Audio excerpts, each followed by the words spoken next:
Many people ask the very same question. What's the purpose of life? That's actually a very profound question, but sometimes it's asked too casually, or even flippantly.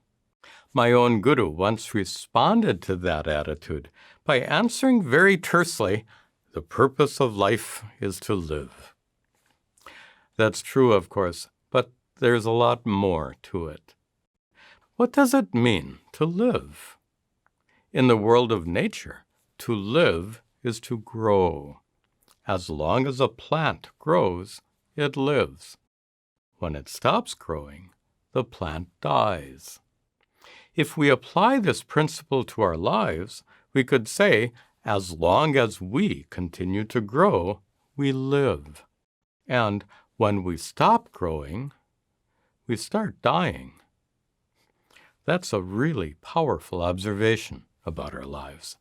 But what exactly does it mean for us to grow as human beings? Plants mostly grow in size, but our growth has several dimensions. 4 different kinds of growth are identified in the Vedas, the source scriptures for the Hindu tradition. These 4 kinds of growth are indispensable for every single person. So they're called the 4 fundamental goals of life: dharma, righteousness; artha, wealth; kama, pleasure; and moksha, liberation. We'll discuss these one by one, so don't worry if the words aren't familiar. We'll start with kama. Kama means pleasure, and it's the most basic of the goals.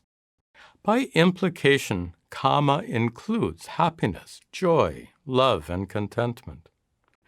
All living beings seek pleasure in one way or another. It's part of our genetically hardwired instinct for survival.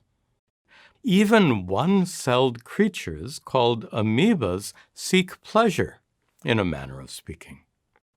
If you put an amoeba on a wet microscope slide, with vinegar on one side and sugar on the other, the amoeba will swim away from the vinegar and towards the sugar. It might seem surprising that the sacred Vedic scriptures consider ordinary worldly pleasure important enough to be included among the 4 fundamental goals of life. But its inclusion is really significant. Consider this. Western religions, Christianity, Judaism, and Islam, teach that there's one and only one goal of life: to avoid eternal damnation and reach heaven after you die. But making heaven the one and only goal of life leads to some big problems. If heaven alone is important, then the value of worldly life becomes greatly diminished. After all, who cares what happens in this life, as long as you get to heaven? This highly negative view deeply affected some religions, like that of the Puritans and Calvinists. They characterized worldly life as being degrading, impure, and evil. As a result, they prohibited frivolous talk, playing music, dancing, and even brightly colored clothes. Also, this single-minded focus on going to heaven led many religions to develop an excessive value for ascetic practices. Pious people would not only forego worldly pleasures, but they'd sleep very little, lying on the hard ground. They'd fast from food and refrain from speaking. And some would even practice self-flagellation. All this to be purified of their sins for the sake of reaching heaven. No doubt some of these practices and attitudes can be found in Hinduism as well, but that certainly doesn't reflect the Vedas' inclusion of kama, worldly pleasure, as one of the 4 fundamental goals of life. Instead of considering worldly life to be degrading, impure, or evil, the Vedas see it as a gift of God that we can all enjoy with hearts full of gratitude. Yet, it's impossible to enjoy anything at all if you don't have a roof over your head and food in your stomach. For this reason, the Vedas include artha, wealth, among the 4 fundamental goals.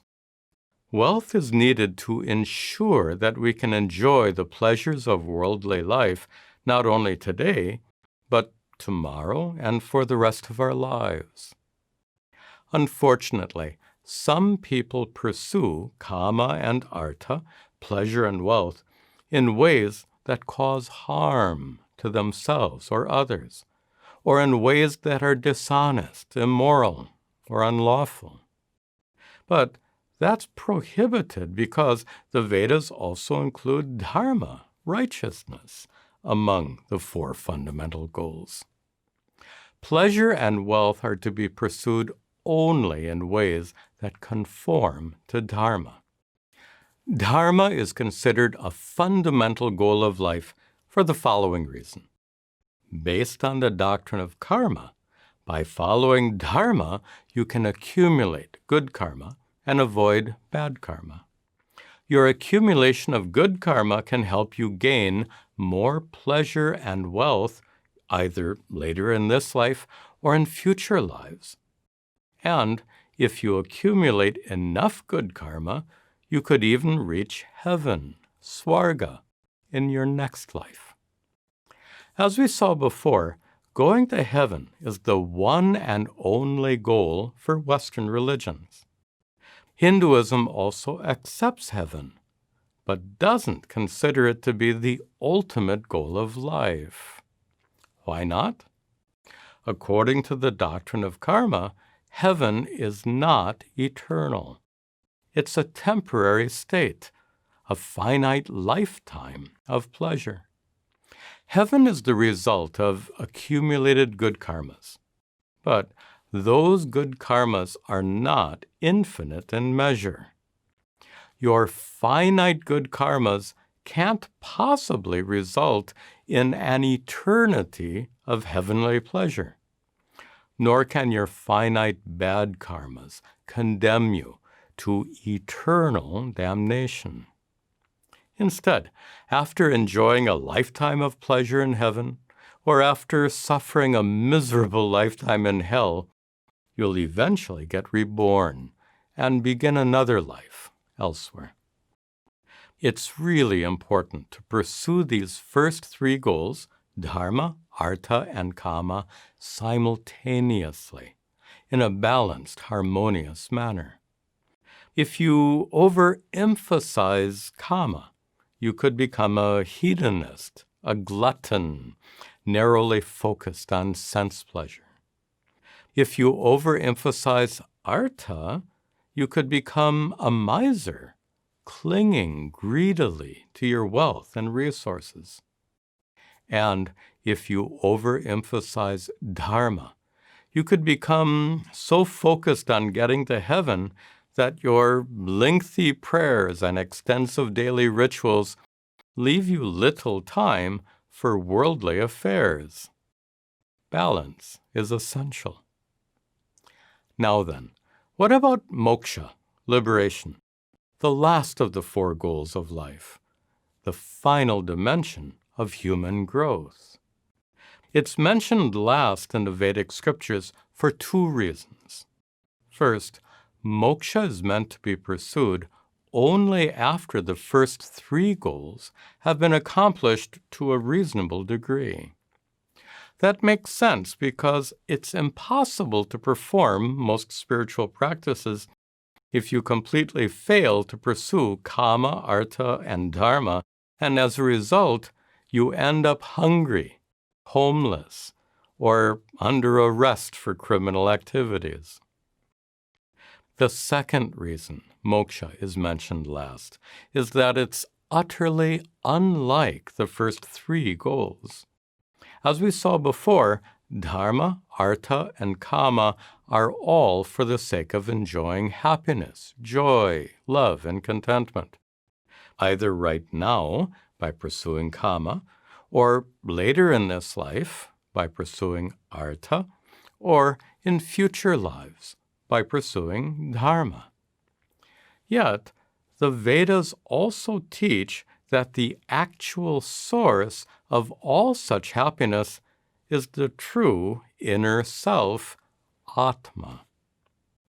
We all say happiness comes from within, but the Vedic scriptures go further by providing a roadmap, so to speak, to help you discover the actual inner source of happiness. That discovery is moksha, liberation or freedom. It's freedom from any further suffering in this life, and freedom from ever being reborn and subjected to suffering in future lives. Also, whatever happiness you gain through your pursuit of dharma, artha, and kama is fleeting. It's momentary, short-lived. Your pleasure when eating a splendid meal soon comes to an end. The pleasures afforded by wealth last only until your bank account is emptied. And even the pleasures of heaven eventually come to an end when you're reborn into your next life. On the other hand, atma, the true self, is an everlasting and limitless reservoir of happiness, joy, love, and contentment. When you become enlightened by discovering atma as your own true nature, you become totally free from suffering and blessed beyond measure. For all these reasons, moksha is distinguished from the other three goals as being the ultimate goal of life. If you vigorously pursue all four goals throughout your life, you'll grow and thrive like a plant that gets plenty of sunshine, water, and fertilizer. Unfortunately, those who fail to pursue these goals start to die prematurely, like neglected houseplants that slowly wither away. To live is to grow in all four ways discussed here, and to continue growing each and every day. This is the 10th video in a series that answers questions submitted by viewers. If you have a question that would serve as a good topic for a video like this one, please email me at this address, and be sure to indicate video question as the subject of the email. I'll try to address your question in a future video.